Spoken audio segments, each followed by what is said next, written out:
Hello everyone, এখনকার topic হচ্ছে Israel Palestine conflict. এইটা নিয়ে সারা বিশ্ব আগ্রহী, সুতরাং এবং খুব পপুলার একটা টপিক ইন্টারন্যাশনাল রিলেশনে।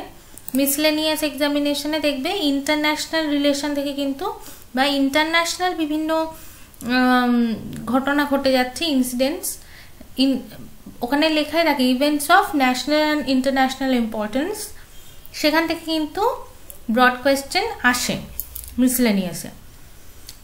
তো সেই জন্য এই টপিকটা তোমাদের খুবই ইম্পর্টেন্ট। তো প্রথমে দেখো একটা এখানে জায়নিজম, এই কথাটা কিন্তু তোমরা খুব শুনবে, স্পেশালি এই কনফ্লিক্টের জন্য, ইসরায়েল প্যালেস্তাইন কনফ্লিক্টে জায়নিজম।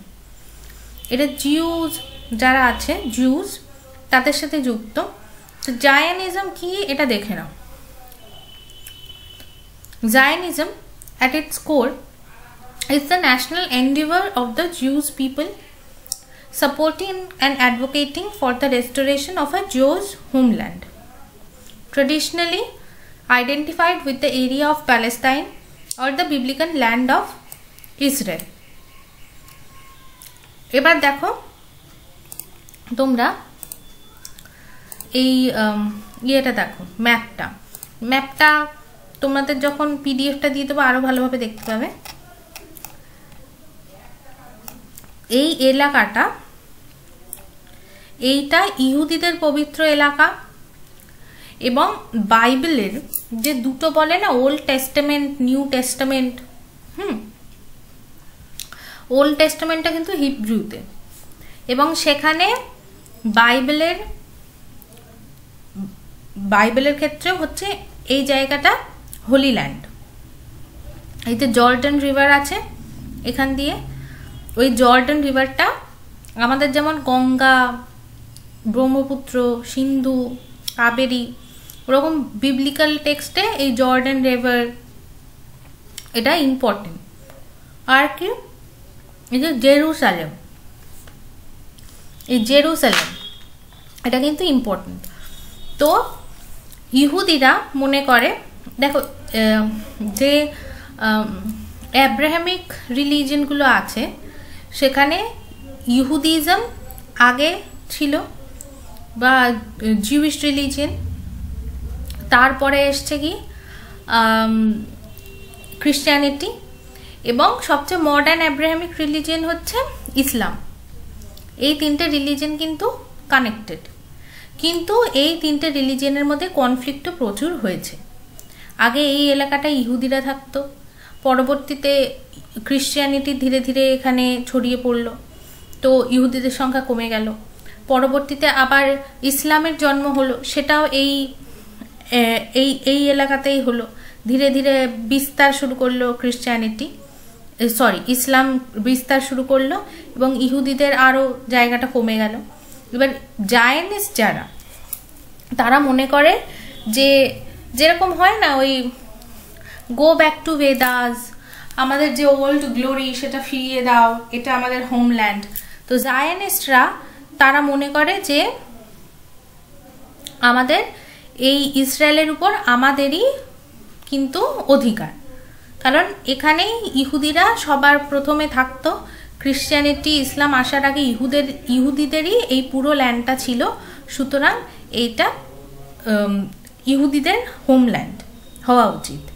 কিন্তু বর্তমানে দেখা গেলে ওখানে খ্রিশ্চানরাও ছিল। এবার খ্রিশ্চানরা যখন এলো, তারপরে ইসলাম এলো, তখন খ্রিশ্চান আর ইসলামদের মধ্যে মানে মুসলিমদের মধ্যে অনেক যুদ্ধ হলো, এইরকম অনেক ব্যাপার এখানে, পুরো এখানকার হিস্ট্রি আছে। তো তোমরা যেটা জানবে, তোমাদের কয়েকটা এলাকার নাম মনে রাখতে হবে। যেমন এই দেখো গোলান হাইট, ঠিক আছে, এটা সিরিয়ার পার্ট, কিন্তু ইসরায়েল অকুপাই করে রেখেছে। আর এই দেখো গাজা স্ট্রিপ, এই জায়গাটার নামও কিন্তু তোমরা বারবারই শোনো। আর প্যালেস্তিনে কি ওয়েস্ট ব্যাংক আর জেরুসালেম, এই অংশটা। আর এটা বাদ দিয়ে এই পুরো এই জায়গাটা হচ্ছে, যেটা লাইট কালারে রয়েছে, সেটা হচ্ছে ইসরায়েল। ওকে, এবার এই জেরুসালেম এটা কিন্তু ইহুদিদের জন্যও ইম্পর্টেন্ট, খ্রিস্টানদের জন্যও ইম্পর্টেন্ট। ওয়েস্ট ব্যাংক, এখানে এই যে রামাল্লা মস্ক কেন তেন আছে, এটা আবার ওয়েস্ট ব্যাংকটা ইহুদিদের জন্যও ইম্পর্টেন্ট, ওয়েস্ট ব্যাংকটা আবার খ্রিস্টানদের জন্য ইম্পর্টেন্ট, আবার মুসলিমদের জন্য ইম্পর্টেন্ট। সুতরাং কি এই কনফ্লিক্ট, এই জোন অফ কনফ্লিক্ট, এটা নিয়েই সমস্যা মেইনলি। এবার টাইম লাইন একটু আমরা দেখে নেব যে কিভাবে পুরো জিনিসটা হয়েছে। বালফোর ডিক্লারেশন, ঠিক আছে, after the First World War যখন হলো, তখন মনে করে দেখো যে অটোমান এম্পায়ার, যেটা হচ্ছে সারা পৃথিবীতে যে ইসলামের যে এম্পায়ার ছিল তার হেড অটোমান, সেই অটোমান এম্পায়ার ভেঙে পড়ল এবং কি হলো, ফার্স্ট ওয়ার্ল্ড ওয়ার শেষ হলো, লিগ অফ নেশন তৈরি হলো। লিগ অফ নেশন তখন ব্রিটেনকে স্বীকৃতি দিল যে প্যালেস্তিনের যে ইমপ্লিমেন্টেশনটা সেটা তারা যেন করে, যে প্যালেস্তিনকে তারা যেন করে, গভর্ন করে, ঠিক আছে। এবার কি through the Balfour declaration 1917 Britain supported the establishment of national home for Jewish people in Palestine. ব্রিটিশরা কি করলো, এই প্যালেস্তিন এই এলাকাটা, এটা অটোমান এম্পায়ারের মধ্যে ছিল। এবার অটোমান এম্পায়ার যখন ভেঙে পড়লো তখন কি হচ্ছে, মানে তখন ব্রিটেন এই জায়গাটা গভর্ন করার অধিকার পেল।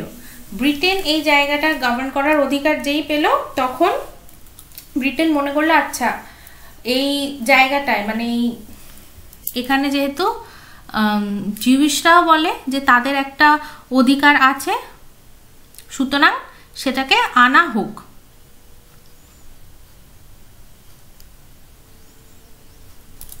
এবার কি এরপর হচ্ছে, সেই জন্য জিউইশ হোমল্যান্ড একটা এস্টাবলিশ করল। এবার জিউইশ ইমিগ্রেশন, সারা পৃথিবীতে যত জিউইশরা ছড়িয়ে ছিটিয়ে ছিল তারা ধীরে ধীরে ওই জায়গায় এসে বসবাস করা শুরু করলো। আর এই যে জিউইশদের আগমন, এটাকে বা পুনরাগমন, এটাকে বলা হয় আলিয়া বলা হয়, ঠিক আছে। এই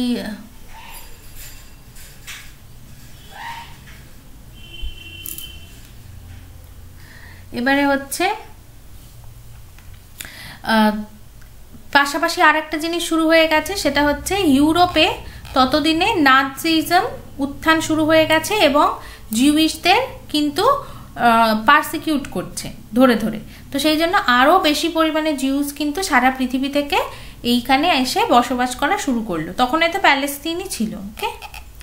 এবার ওয়ার্ল্ড ওয়ার 2 হয়ে গেল, আর end of British mandate. League of nation শেষ হয়ে গেল, তার জায়গায় ইউনাইটেড নেশনস এলো, ঠিক আছে। 1946 সালে ব্রিটিশ কি করলো, সে এই গিভ আপ করে দিল, বললো যে আমরা আর এই প্যালেস্তিন আর ইহুদিদের সমস্যা আমরা মেটাতে পারছি না, এটা ইউনাইটেড নেশনসই দেখুক, হয়ে গেছে। এবার কি UNSCOP recommendation, partitioning Palestine into separate Jewish and Arab states.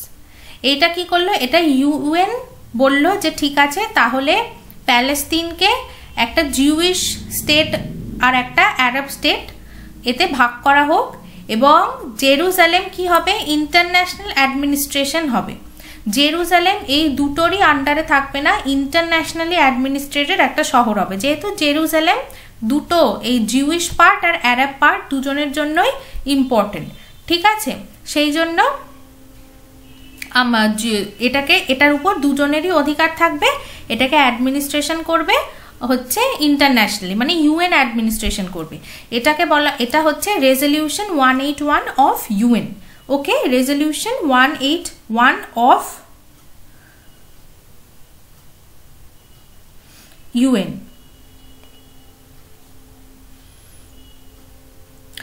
এবার কি, এবার দেখো কি হচ্ছে, ধীরে ধীরে কি করে, এটা তো একটা ছোট্ট জিউইশ স্টেট ছিল, সেটা এত বড় হয়ে গেল কি করে। প্রথম আরব ইসরায়েল ওয়ার, আচ্ছা, প্যালেস্তিনিয়ান যে মুসলিমরা সেই তারা কিন্তু নিজেদের আরব ওয়ার্ল্ডের পার্ট ভাবে এবং এই পুরো ওয়ার্ল্ডটাকে আরব ওয়ার্ল্ড বলা হয় এবং জিউসদের সেটাকে মানে ইহুদিদের ওই আরব ওয়ার্ল্ডের পার্ট হিসেবে ধরা হয় না, রাদার অ্যান্টি, দুটোকে অ্যান্টি ধরা হয়, আরব অ্যান্ড ইহুদি দুজনকে অ্যান্টি ধরা হয় একে অপরে। এবার দেখো আরব ইসরায়েল ওয়ার প্রথম 1948, the Jews declaration of Israel independence prompted surrounding Arab states to attack. জিউইশরা কি করলো, জিউইশরা ইসরায়েলকে একটা ইন্ডিপেন্ডেন্ট স্টেট হিসাবে মানে ইহুদি হোমল্যান্ড হিসাবে অ্যানাউন্স করলো যে সারা পৃথিবীতে যত ইহুদি আছে তারা যেন ফিরে আসতে পারে। এবার তখন এর আশেপাশে যে আরব কান্ট্রিগুলো আছে তারা সেটা পছন্দ করলো না, তারা ইসরায়েলকে অ্যাটাক করলো। At the end of the war, Israel controlled about 50% more territory than originally envisioned by the UN partition plan.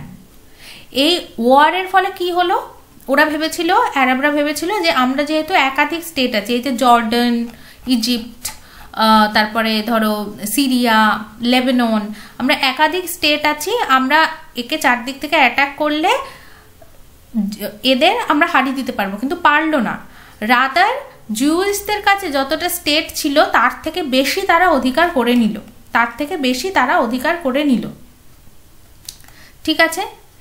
এবার UN partition plan, Jordan control the West Bank and Jerusalem holy sites and Egypt control the Gaza Strip, but it fell short of solving the Palestinian crisis which led to formation of Palestinian Liberation Organization in 1964.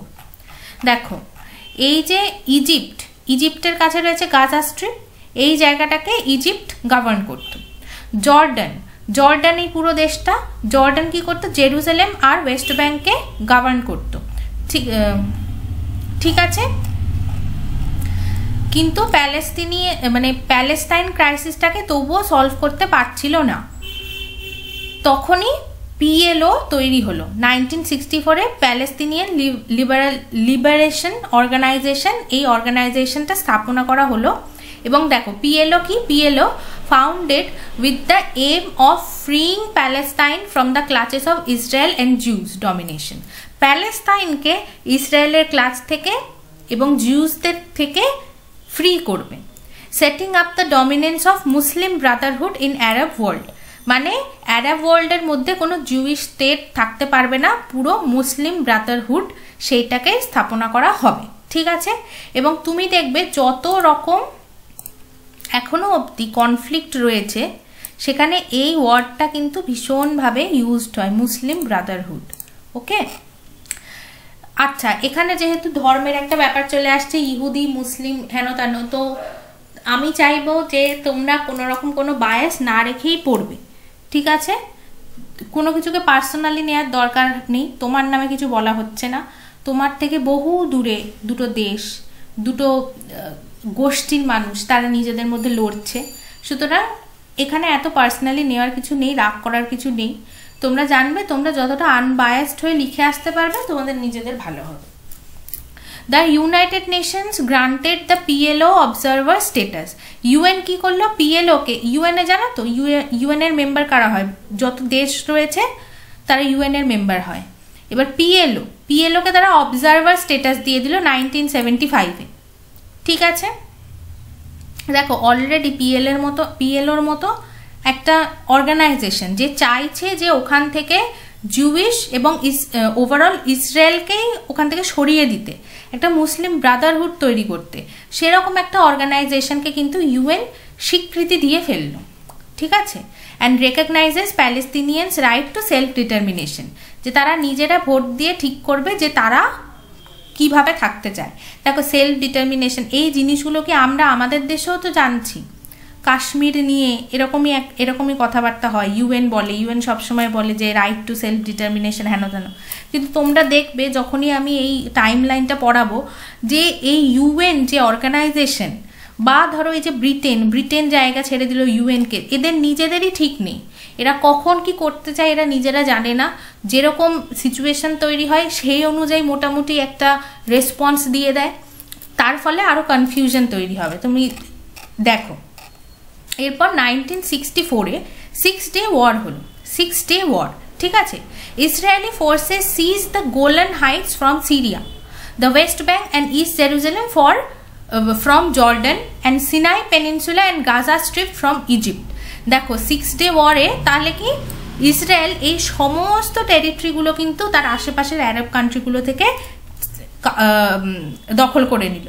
এবার আমি তোমাদের বুঝিয়ে দিচ্ছি কোথায় কোথায়। এই যে Gaza strip নিল আর তার সাথে সিনাই পেনিনসুলা নিল। সিনাই পেনিনসুলাটা এই এই এই ম্যাপে দেওয়া নেই, তবে সিনাই পেনিনসুলা হচ্ছে ইজিপ্টের, ঠিক আছে, ইজিপ্টের যেখান দিয়ে সুয়েজ কানাল গেছে সেই জায়গাটাই কিন্তু সিনাই পেনিনসুলা আছে। তোমরা একটু ম্যাপ খুলে দেখে নিতে পারো, যদি ল্যাপটপে ক্লাস করো তাহলে পাশে একটা ট্যাব খুলে দেখে নাও, যদি মোবাইলে করো তাহলে তোমরা একটু পজ করে সিনাই পেনিনসুলা ম্যাপ দেখে আসতে পারো, ঠিক আছে। এমনিও ম্যাপ পয়েন্টিংয়ের ক্ষেত্রে সিনাই পেনিনসুলা কোথায় অবস্থিত বা বিভিন্ন পেনিনসুলা কোথায় অবস্থিত এটা কিন্তু ইম্পর্টেন্ট, ইজিপ্টে। তো ইজিপ্ট থেকে ওই দুটো নিয়ে নিল, ওকে। জর্ডান থেকে কিন্তু ইস্ট জেরুজালেম নিয়ে নিল। গোলান হাইট এই যে সিরিয়া থেকে এটাও নিয়ে নিল, গোলান হাইট এই জায়গাটাকে বলে, এটাও নিয়ে নিল। মানে দেখো 6 ডে ওয়ারে ওরা কতটা ইনক্রিজ করে গেল। তোমরা দেখবে বারবার এই আরব যে ওয়ার্ল্ড এদের অ্যাটাক করছে এইভাবে যে আমরা এবার এদের হারিয়ে দেব, কিন্তু কিছু না কিছু করে প্রত্যেকবার এরা কামব্যাক করছে। ইয়ম কিপুর ওয়ার, দেখো ইয়ম কিপুর ওয়ার হয়েছে 1973-তে। Despite the vast territories captured by Israel in 1967, there was no comprehensive peace settlement। মানে 1967 থেকে 1973 অবধি কোনো পিস সেটেলমেন্ট কিন্তু দুই পার্টির মধ্যে হয়নি, ঠিক আছে। এবং ইয়ম কিপুর ওয়ার কিভাবে হলো, এটা একটা সারপ্রাইজ অ্যাটাক ছিল। অক্টোবর 6, 1973 ওই দিন কি ইয়ম কিপুর ছিল। ইয়ম কিপুর হচ্ছে জিউইশদের একটা হলিডে, একটা পবিত্র দিন, যেমন Durga Puja, Eid, Christmas, good Friday, ওই রকম ইহুদিদের একটা হচ্ছে ইয়ম কিপুর।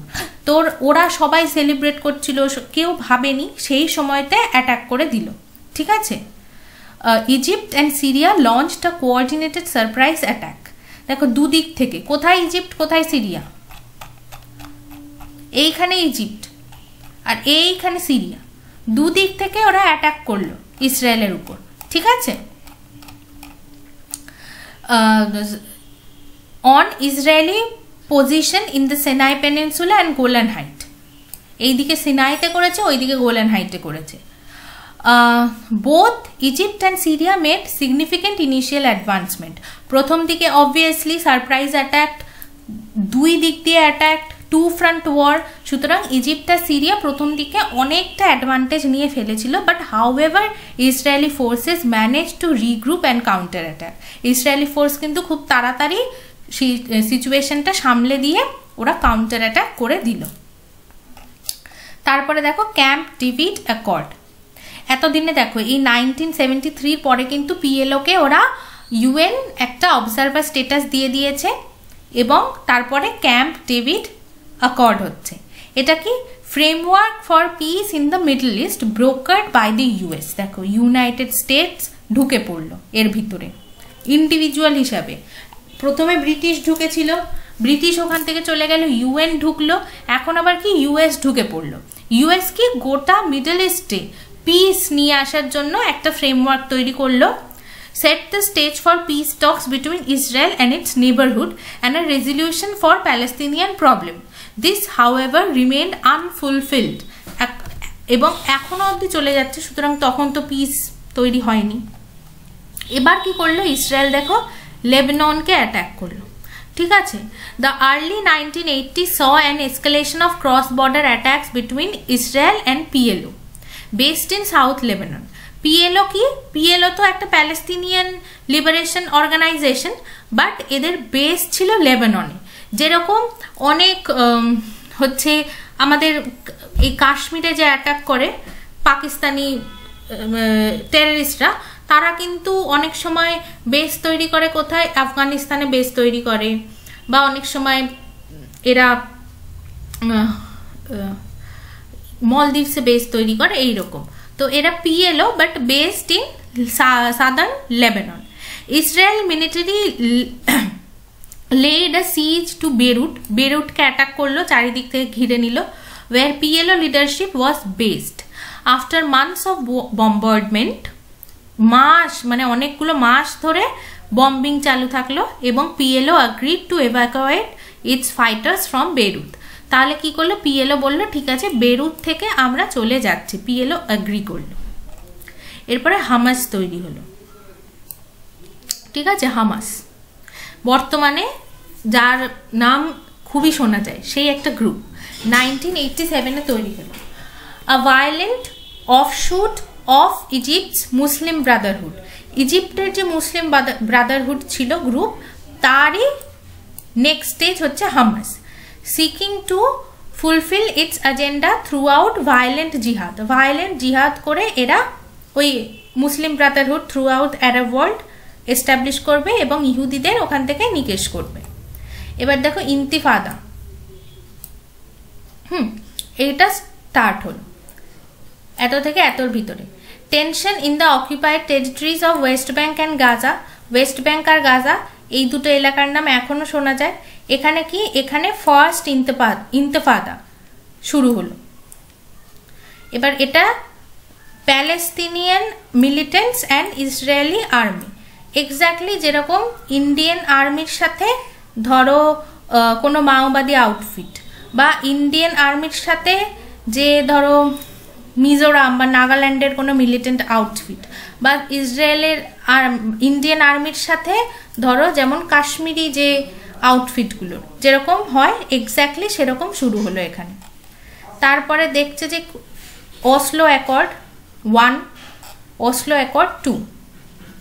অসলো অ্যাকর্ডে কি, ইসরায়েলের prime minister Rabin, Yitzhak Rabin, আর পিএলওর ইয়াসের আরাফাত, এরা কি, এরা হচ্ছে ইউএস প্রেসিডেন্ট বিল ক্লিন্টনের তত্ত্বাবধানে এরা দুজন একটা পিস ট্রিটি টাইপের সাইন করলো, সেটার নাম হচ্ছে Oslo Accord. Officially recognize each other, মানে এরা একে অপরকে রেকগনাইজ করছিল না এতদিন। প্যালেস্তিনিয়ানরা বলছিল যে এই ইসরায়েল বলে আদেও কোনো দেশ নেই, পুরোটাই প্যালেস্তিন, আর ইসরায়েল বলছিল যে না, প্যালেস্তিন বলে মুসলিমদের এখানে কোনো দেশ নেই, এটা পুরোটাই ইহুদি হোমল্যান্ড। কিন্তু অসলো অ্যাকর্ডে বলা হলো যে না, ইসরায়েলও মেনে নেবে প্যালেস্তিন বলে একটা দেশ আছে, প্যালেস্তিনও মেনে নেবে ইসরায়েল বলে একটা দেশ আছে। And renounce the use of violence, আর কোনো ভায়োলেন্ট মিনস একে অপরের বিরুদ্ধে ইউজ করা যাবে না, ঠিক আছে। The Oslo accords also established the Palestinian Authority, which received limited autonomy in the Gaza strips and parts of West Bank, ঠিক আছে।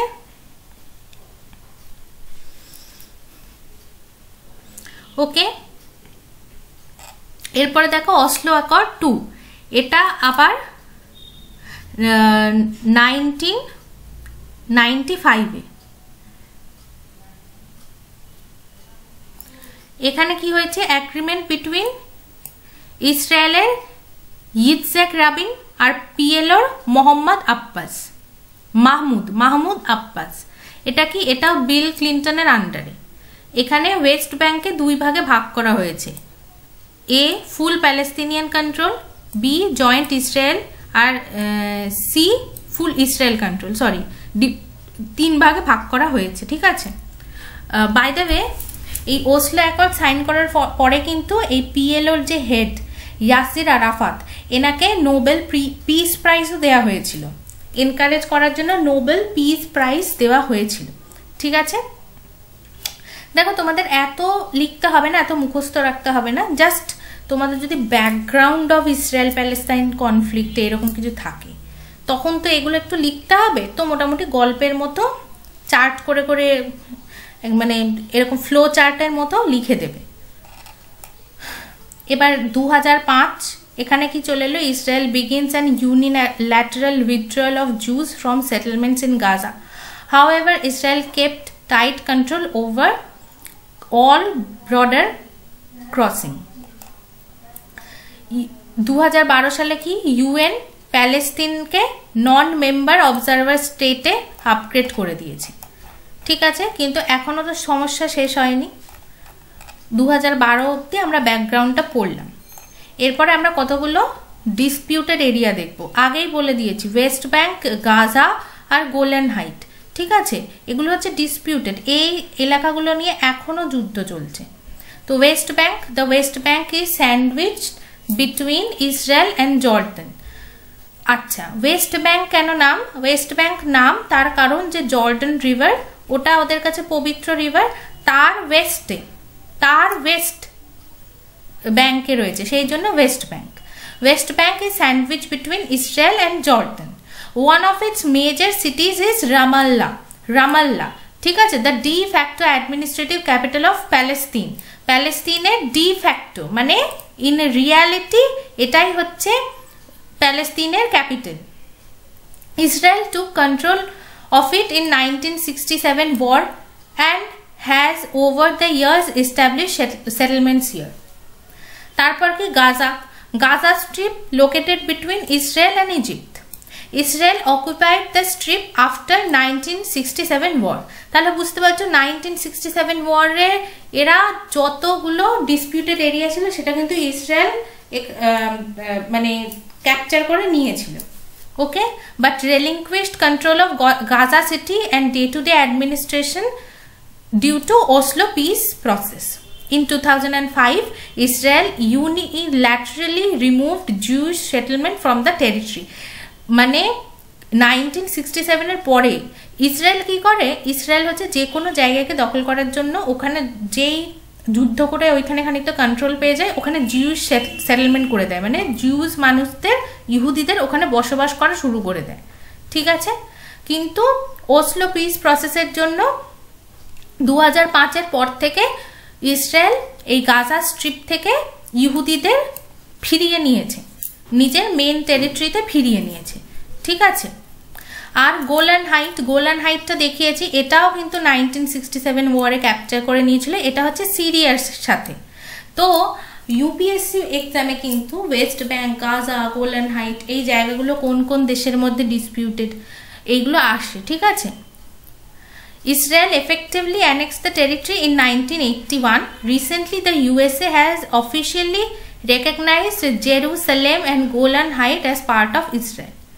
এবং ডোনাল্ড ট্রাম্প তার আগের যে প্রেসিডেন্সি ছিল সেখান থেকে বেরিয়ে যাওয়ার আগে, ঠিক আছে, মানে এই 2020 সাল এরম সময়তে সে কিন্তু করেছিল, সে ওই অ্যাব্রাহাম অ্যাকর্ড ওইটা সাইন করিয়েছিল ডোনাল্ড ট্রাম্প।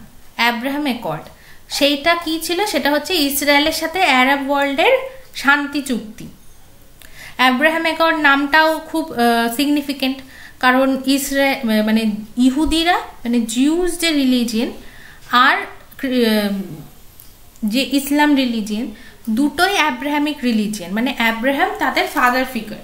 ঠিক আছে, আমাদের যেমন ওই অনেক ফাদার ফিগার রয়েছে, বিভিন্ন ঋষি রয়েছে, তারপরে বিভিন্ন যেমন মনু, বিশ্বামিত্র ইত্যাদি বিভিন্ন ঋষি রয়েছে, অ্যাব্রাহাম ওদের ওরকম ফাদার ফিগার। তো তারা মনে করে তারা সবাই অ্যাব্রাহামের পুত্র, হিন্দুদের যেরকম মনে করা হয় মনুর পুত্র সেই রকম। তো ওরা সবাই নিজেদেরকে অ্যাব্রাহামের পুত্র বলে, তো সেই জন্য অ্যাব্রাহাম অ্যাকর্ড সাইন করানো হয়েছে। এবার লাস্টে দেখো ইন্ডিয়ার এখানে কি রোল, ইসরায়েল প্যালেস্তিন কনফ্লিক্টে ইন্ডিয়ার কি রোল। ইন্ডিয়া কিন্তু বহু বছর পর্যন্ত এখানে কোনো রকম মানে করেনি, বরাবর এই পার্টিশনের এগেনস্টে ছিল। কারণ দেখো ইন্ডিয়াও একটা সবে কলোনিয়ালিটি থেকে মুক্তি পেয়েছিল, তো ওরা মনে করতো যে ইউএন সেটাও একটা মানে ইউএন যেরকম পার্টিশন করে, মানে ব্রিটিশরা ভারতবর্ষ ছেড়ে যাওয়ার আগে ইন্ডিয়াকে যেমন পার্টিশন করে দিয়ে গেছে, প্রথমে 1947-এ দুটো খণ্ডে পার্টিশন করেছিল, পাকিস্তান, পূর্ব পাকিস্তান, পশ্চিম পাকিস্তান নিয়ে পুরো পাকিস্তান আর ভারতবর্ষ, সেই সেম কাজটা ইউএন করছে প্যালেস্তিনে। সুতরাং একদম এগেইনস্টে ছিল ইন্ডিয়া। পরবর্তীকালে যেমনভাবে সিচুয়েশন বদলেছে এবং ইন্ডিয়াতে ডিসপেন্সেশন বদলেছে, সেইভাবে ইন্ডিয়ার স্ট্যান্ডও বদলেছে। India was one of the few countries to oppose the UN's partition plan in 1947, echoing its own experience during independence a few months earlier. বুঝতে পারলে?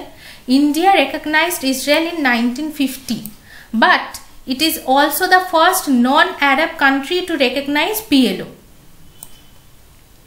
ঠিক আছে? As the sole representative of the Palestine. মানে ইসরায়েলকে India recognise করেছিল, কিন্তু ইসরায়েলকে কখনোই প্যালেস্তিনিয়ান, যারা প্যালেস্তিনিয়ান মানুষদের রিপ্রেজেন্টেটিভ হিসাবে মেনে নেয়নি। রাদার ইন্ডিয়া সবসময় পিএলওকে রেকগনাইজ করেছিল প্যালেস্তিনিয়ানদের প্রতিনিধি হিসাবে। India is also one of the first countries to recognize the state of Palestine in 1988। ঠিক আছে? In recent time, India is being seen shifted towards a de-hyphenation policy. De-hyphenation মানে কি? Israel আর প্যালেস্তিন এই দুটো কান্ট্রির যে একে অপরের সাথে সংযুক্ত, সেটা ইন্ডিয়া আর নিজের বিদেশ নীতিতে খাটাতে চাইছে না। ইন্ডিয়া চাইছে ইন্ডিয়া ইন্ডিভিজুয়ালি ইসরায়েলের সাথে ডিল করবে, সেটা আবার আর ইন্ডিভিজুয়ালি প্যালেস্তিনের সাথে ডিল করবে। ইসরায়েলের সাথে ইন্ডিয়া কিরকম ভাবে বিদেশ মানে রিলেশন রাখছে সেটা যেন প্যালেস্তিনকে এফেক্ট না করে, প্যালেস্তিনের সাথে কিভাবে রিলেশন রাখছে সেটা যেন ইসরায়েলকে এফেক্ট না করে। ঠিক আছে? এটাই হচ্ছে ডি-হাইফেনেশন পলিসি। মানে ইন্ডিয়ান প্রাইম মিনিস্টার যদি ইসরায়েলে যায়, তো পরক্ষণেই মানে ইসরায়েলে নানা রকম করার পরে, দেখা সাক্ষাৎ করার 1 মাসের মধ্যেই সে প্যালেস্তিনিয়ান একজন অফিসিয়ালের সাথে, হেড অফ স্টেট বা কারোর সাথে কথাবার্তা বলে নেয়, বা একবার ইসরায়েলে ওভার দ্য ফোন যদি কথা হয় তো সঙ্গে সঙ্গে প্যালেস্তিনের সাথে কথা হয়। এইরকম ভাবে ব্যালেন্স করার চেষ্টা করছে। India's policy on the longest running conflict in the world has gone from being unequivocally pro-Palestine, মানে প্রথমে ইন্ডিয়া তো ছিল একদম সোচ্চারভাবে প্যালেস্তিনের পক্ষে for the first 4 decades, to a tense balancing act with its 3-decade-old friendly ties with Israel. In recent years, India's position has also been perceived as pro-Israel. এবার দেখা মানে pro-Israel কিভাবে ধরা হচ্ছে? 2014-তে যে ডিসপেন্সেশন সেন্ট্রাল গভর্নমেন্ট তৈরি করেছে, তাদেরকে অনেকটা মনে করা হয় যে অ্যান্টি মুসলিম, অ্যান্টি ইসলাম। এবার সেই জন্য ধরে নেওয়া হয় যে যেহেতু অ্যান্টি ইসলাম আমাদের মানে বর্তমান সরকার, বর্তমান ডিসপেন্সেশন ধরে নেওয়া হচ্ছে অ্যান্টি ইসলাম, এবার ইসরায়েল সেও অ্যান্টি আরব, অ্যান্টি ইসলাম, সুতরাং মানে দুজন সেম, সেই জন্য প্রো ইসরায়েল এইভাবে ধরা হচ্ছে। ওকে? কিন্তু ইন্ডিয়া কিন্তু কখনোই নিজে থেকে প্যালেস্তিনকে ডিসওন করেনি। Further, India believes in a 2-state solution with respect to Israel Palestine conflict. India মনে করে যে ইসরায়েল আর প্যালেস্তিনে 2-state সলিউশন থাকবে। ঠিক আছে? Proposes the right to self determination to both the countries in a peaceful manner. এইটা India advocate করে, কিন্তু সবসময় করে না, সবসময় বলে না, কারণ ইন্ডিয়ার ভিতরেও এমন অনেক জায়গা আছে যেখানে এই ধরনের কনফ্লিক্ট রয়েছে, এথনিক কনফ্লিক্ট, রিলিজিয়াস কনফ্লিক্ট রয়েছে। তো ইন্ডিয়া যদি আর সব কনফ্লিক্টেড টেরিটরিতে, ডিসপিউটেড টেরিটরিতে রাইট টু সেলফ ডিটারমিনেশন বারবার ফোকাস করে, তাহলে তারাও বলবে তাহলে এখানেও কাশ্মীরে, নাগাল্যান্ডে, মিজোরামে রাইট টু সেলফ ডিটারমিনেশন দেওয়া হোক। কিন্তু ইন্ডিয়া এখন মনে করে বর্তমানে যে সিচুয়েশন রয়েছে সেখানে ইসরায়েল আর প্যালেস্তিনকে আলাদা আলাদা 2টো স্টেট বানানো হোক, এবং জেরুজালেম বা যে সিটিগুলো দুটো দেশের জন্য ইম্পর্টেন্ট সেগুলোকে কমনলি হ্যান্ডেল করা হোক, মানে অটোনমি দিয়ে গভর্ন করা হোক, এইরকম। ঠিক আছে? তো এই ক্লাসটাও হয়ে গেল। ছোট ক্লাস ছিল কিন্তু ইম্পর্টেন্ট ক্লাস, পুরোটা পড়ে নেবে। ওকে, থ্যাংক ইউ সো মাচ।